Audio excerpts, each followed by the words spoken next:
kittens, and thanks for tuning in to another episode of The MonkeyBoy Presents, the DC Comics Superhero Collection by Eaglemoss.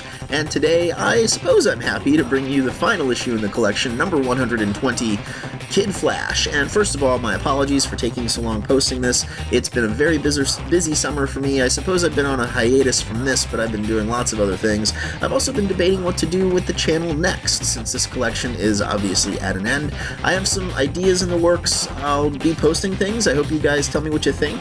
It's going to be another collection possibly, and some other random things, so, let me know. I also want to take the opportunity to show you the back of this magazine, since I don't normally do that, except for at the teaser at the end of the figures. But here you go. You can see the back of the magazine is a nice collage of multiple magazine covers from the collection itself. Don't know how they selected these. They appear to be completely random, but it is nicely done, and it's a nice way of capping off the collection. Those of you who are familiar with the character of Kid Flash probably know there have been two different versions of the character. The original was Wally West, who went on to become the new Flash after Barry Allen was supposedly killed at the time in the Crisis on Infinite Earths. Wally, being the next in line, took up the Flash mantle and, in my opinion, is the Flash. That's the one I grew up with. He is the greatest of all the Flashes, the fastest man alive, in my opinion. The magazine primarily deals with the second version of the Kid Flash character, who was also for a time known as Impulse, Bart Allen. If you're familiar with the character, you will also know, possibly, that his first appearance was on the Filmation Flash animated series way back when, where he was, of course, Barry Allen's sidekick. It was the Wally West interpretation of the character back then. Kid Flash was also supposed to have been a part of the original Justice League animated series, and was actually a part of the little mini-pilot they pitched for the episode. You can actually find it out there. It was a bonus content on the DVD series of Justice League. He was never featured on that animated series, but his costume did appear in the background of the Flash Museum in an episode. Wally eventually got proper treatment on the Teen Titans animated series, where he appeared on a few different episodes.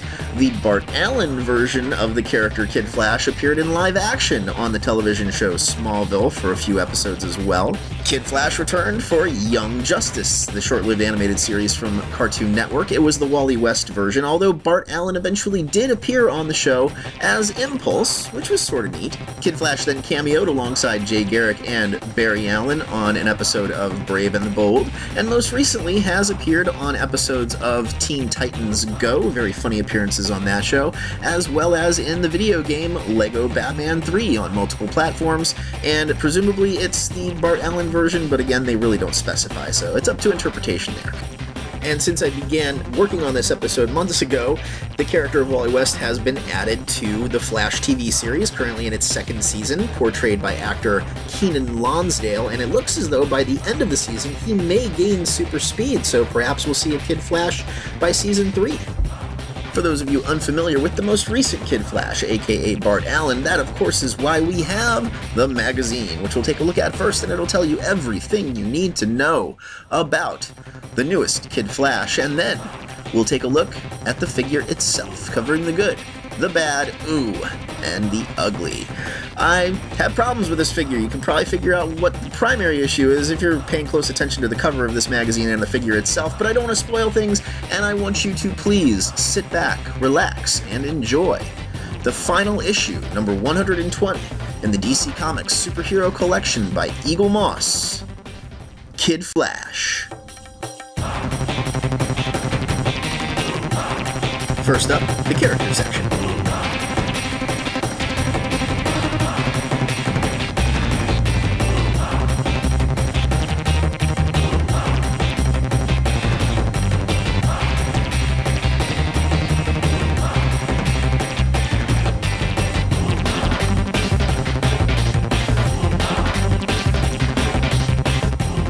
Bart Allen was born to Don and Melanie Allen in the 30th century.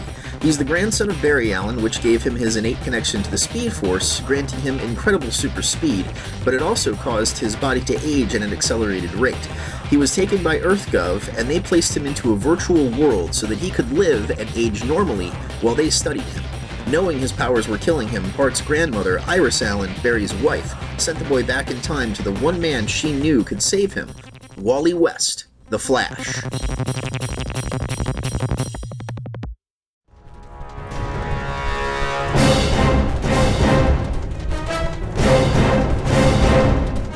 Since he'd spent most of his life in a virtual world, Bart had no concept of consequences and was always getting into dangerous situations, putting innocent lives at risk. Bart also resented being called Kid Flash, so, based on his personality, Wally gave him the codename Impulse instead. Wally also sent Bart to live with the veteran speedster Max Mercury, hoping that he could be a teacher and mentor to Bart.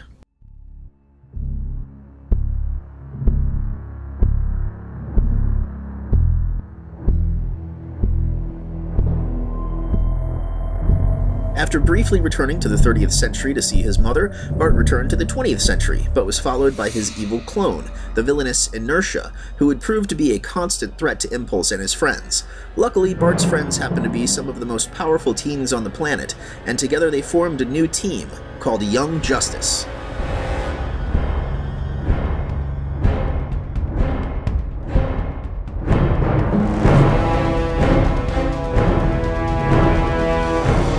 Impulse, Robin, Superboy, and Wonder Girl eventually went on to join the Teen Titans alongside veterans Raven, Beast Boy, and Cyborg. Unfortunately, on his first day with the team, Deathstroke the Terminator managed to shoot Bart in his kneecap. While his abilities helped him to heal quickly, Bart spent his downtime catching up on his education. He soon had his rematch with Deathstroke and wore a brand new yellow and red costume. After defeating Deathstroke, Bart proudly announced he was the new Kid Flash. Bart next joined Wally West, Jay Garrick, and Max Mercury to stop the evil, psychotic Superboy Prime. They were soon joined by Barry Allen, who was not dead after all, and Johnny Quick. Together, the speedsters helped force Superboy Prime off Earth, where he was ultimately defeated by the Supermen of Earth 1 and Earth 2.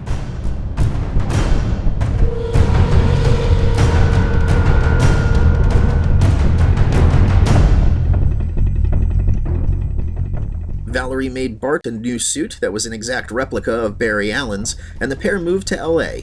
He took the mantle of the Flash and was soon confronted by Inertia and the entirety of Flash's Rogues Gallery. Bart's tenure as the Flash was unfortunately short-lived, when the Rogues and Inertia managed to overpower him and kill the hero.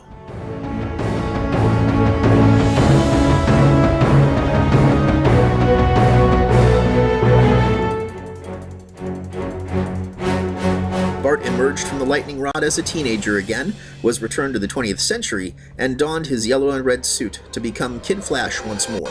He faced Superboy Prime a second time, and during the event known as Final Crisis, helped Jay Garrick, the Golden Age Flash, take down the Reverse Flash, Professor Zoom. Then, during Blackest Night, Bart was overtaken by a Black Lantern ring. He was restored to normal by his grandfather, Barry Allen, who had become a temporary Blue Lantern.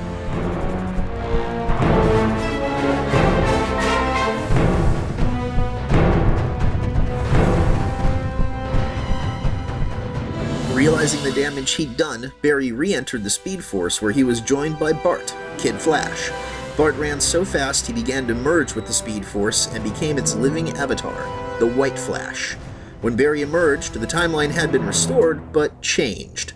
This new DC universe featured a new Bart Allen, who had no memory of his past, used a homemade costume, and dubbed himself Kid Flash.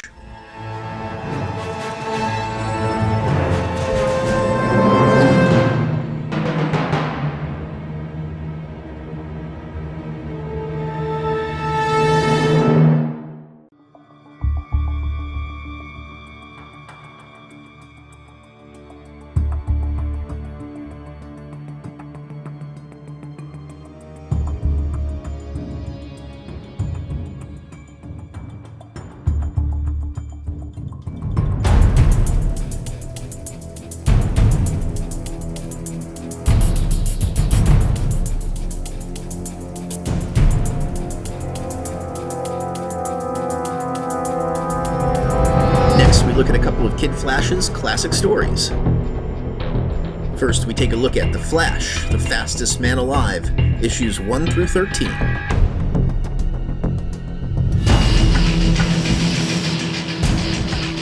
This 13-issue series chronicles the life of Bart Allen after he became the Flash proper and carried on the mantle of that hero. In his brief but albeit very heroic career, he had to fight a former friend of his who had gained superpowers and became known as the Evil Griffin, rescue Jay Garrick from that exact same villain, and ultimately took on Inertia, his evil clone, as well as the entire Flash Rogues Gallery. And while he ultimately did die at their hands, He saved the entire West Coast, proved he was a true hero, and was worthy of the Flash legacy. Next, we look at Flashpoint, Kid Flash Lost, issues 1 through 3.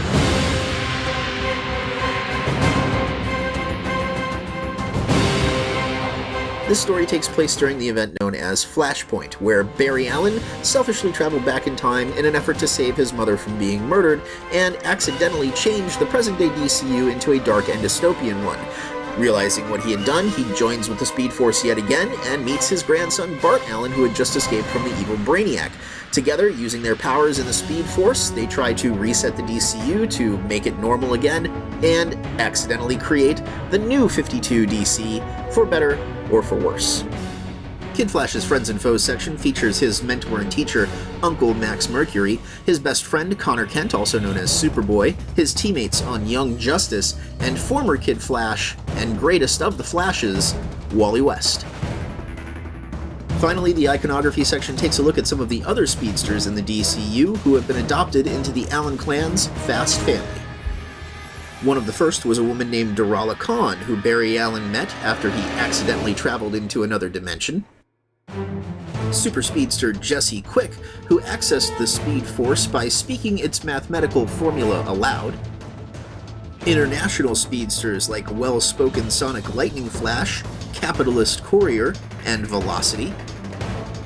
The villainous clone of Bart Allen, who was sent back in time from the 30th century, known as Inertia.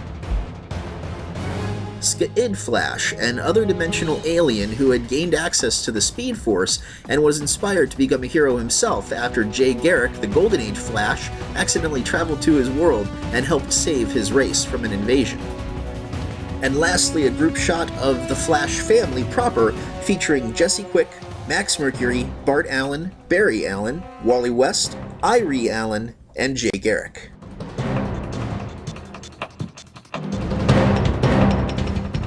And here we have Kid Flash, the final issue in the DC Comics superhero collection, and, in my opinion, an underwhelming issue to go out on. I'm pretty disappointed with this figure for a few different reasons. I'm not crazy about the costume. This is the new 52 costume they created for him. It had barely even been around in the comic books when they decided to make it this figure's costume. I don't know why they chose to do that when the more iconic classic yellow and red costume is what most people know Barry to wear. It's very similar to Wonder Girl from a few issues ago, how they put Cassie in her new 52 outfit, and I just don't get it. For what it is, it's nice. If you're a fan of that new 52 look, I suppose you'll like it. Mostly, there are some problems with the costume. It's not quite right based on the different interpretations I've seen. There are a couple little things wrong with it that are, well, a couple glaring things to me, but I'm a fanboy, so what do I know? I mean, it's not awful. I want classic Bart. I don't want this Bart. I want the original Kid Flash, the one that everyone knows, the one they're still putting in the games, for goodness sake. So, anyway, we'll talk a little bit more about what I do and don't like in the next section in just a moment. Kid Flash stands atop the classic DC logo, and the underside of the base features his name and serial number. And so you can compare, here he is alongside his friends and mentors, the Jay Garrick Flash, and the Barry Allen or Wally West Flash, take your pick. And in a group shot with all of the other members of the Teen Titans that have been released as part of the Eaglemoss collection. Kid Flash is a disappointing figure for me. There's no way around it. It's sad that he's the final figure in this collection. I just can't help but think how much better this figure could have been if they had done him in a more traditional, classic sort of Bart Allen style. We'll start, as always, with the good for the last time here. I do like the pose. I think it's very Bart Allen. He comes off as cocky. The sculpting is pretty nice for the most part, and the paint is also, again, pretty nice for the most part.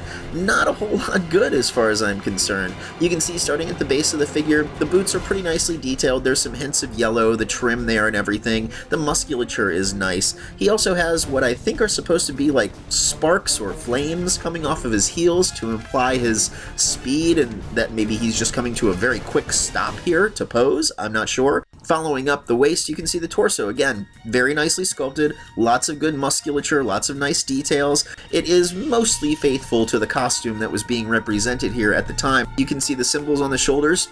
are hand painted, and again, those are nicely done. The Flash logos on both the right and left shoulders. He also has some nice sculpting going on the extended right arm, where he's got that thumbs up, like he's just cocky Bart Allen. The head sculpt too is okay. I suppose it's sort of good from certain angles. I do like his hair sculpt. The color is right. The mask is kind of cool, and you can see that the strap actually goes around the back of the head. The wings are there. Those ears or whatever are represented pretty nicely. Again, pretty nicely sculpted. He's just okay. He's pretty good. There's not a lot of good on this guy, unfortunately.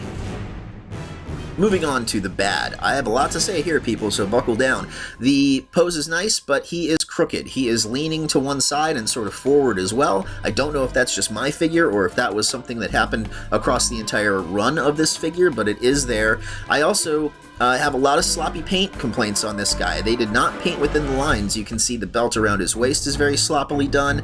The lightning bolts down the chest and on his stomach are very sloppy as well. He also has no detail on the back. It's just a big red blob of paint down his back when those lightning bolts should continue down the middle of his back. The rings around the gloves are also very sloppy, and the head sculpt is poor. It sort of looks like Bart from the right angles. However, it's roughly textured, his skin does not look smooth, you have to get him at the right angle to make him look decent, and the mask is completely wrong. Look at the cover of the magazine and you'll see they didn't even get the mask right. It should be a little bit bigger, and instead of having red eyes, which I don't get that at all, he should have these red lenses or goggles of some sort over the eyes instead. Finally, I don't get why they decided to go with the New 52 costume. I hate the costume. It should have been classic. Every other figure in this line was done in a classic style. They did the same thing with Cassie, Wonder Girl a few issues ago, where they pushed this New 52 look on her, and the same thing now with Bart, and I hate it. He should have looked classic, like this artist rendition here. This is a guy online. I'll put his name at the bottom here so you can find him if you want to, who does customs of the Eaglemoss figures, and he fixes the figures he doesn't like. And I'll tell you, if I had the talent to do it, I'd fix this Kid Flash so he looked like Kid Flash, the way he should, the way he does here. Very disappointing figure for me. Finally, the ugly. The only thing I can think to watch out for on this guy would be the thumb on his extended right arm. It's probably kind of fragile, so you may want to check to make sure it's not broken before you purchase, if you can. Overall, I am very disappointed with this figure. I do not recommend him unless you're a completionist like me, or a diehard Flash family fan, or Kid Flash fan. I just don't understand why Eaglemoss and DC chose to do the New 52 version of him, much the same way I don't get why they chose to do the New 52 version of Cassie. They look so out of place. It is nice to have him on the shelf, don't get me wrong. He looks cool with Jay Garrick and Wally West or Barry Allen, depending on who you choose to make that Flash be in your collection. It's also neat to see the evolution of the Flash character by having them side by side in a sense. It's also cool to kind of recreate the original Teen Titans team. You do have all 5 founding members now, it's just you have Bart Allen in the wrong costume, and you have the new Aqualad, who I like, but it would have been cool to have the original Aqualad, but you can sort of recreate that. It's also nice to have all the Teen Titans on the shelf, but again, you can see from this picture, he and Wonder Girl look so out of place because they're in these New 52 costumes, and the rest are all in their classic outfits, for the most part. It's a disappointing figure. It's unfortunate that they chose to go out with him for the final issue. I wish that they had done the classic look, but that's me. I do hope you have enjoyed my review of issue number 120, Kid Flash, the final issue in the DC Comics collection by Eaglemoss here. Stay tuned to the channel. I'm going to be doing some new things in the very near future, some different reviews, some different toys, possibly a different Eaglemoss collection. I have a few different things in the works. I'm also going to, hopefully very soon, much sooner than it took me to do this video, a top 10 figures I wish Eaglemoss had done as part of this collection, and a top 5 special edition figures I wish they had included in this Eaglemoss collection as well. So I should have those posted sooner rather than later, I hope. I'm working on them right now. Your feedback is always appreciated when I do post those new things. Let me know what you like, what you don't like, and I'll try to keep plugging away at those. And as always, I am your host, the MonkeyBoy, aka Jay to his friends. Thanks for watching.